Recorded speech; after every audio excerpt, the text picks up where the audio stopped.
Okay? Sir, what if lutang tapos bobo pa? Pwede pa rin ba?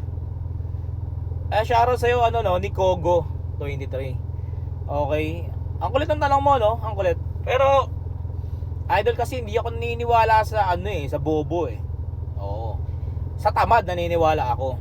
Yan. Pero yung bobo hindi, kasi lahat ng tao kayang matuto, 'di ba? Unless meron kang disability, 'di ba? Pero kung normal ka, kaya mong matuto, 'di ba? Tamad meron, okay?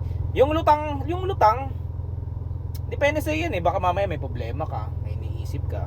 So, pag ginagawa mo yung pangarap mo, set aside mo yung problema mo. Huwag mo siyang isabay. Huwag mo siyang isabay doon sa ginagawa mo, sa goal mo, no? Set aside mo siya. Focus ka muna doon, no? Kulang ka sa focus, idol. Kung lutang ka, kulang ka sa focus. Magdasal ka, and then isipin mo yung goal mo. Focus ka muna doon.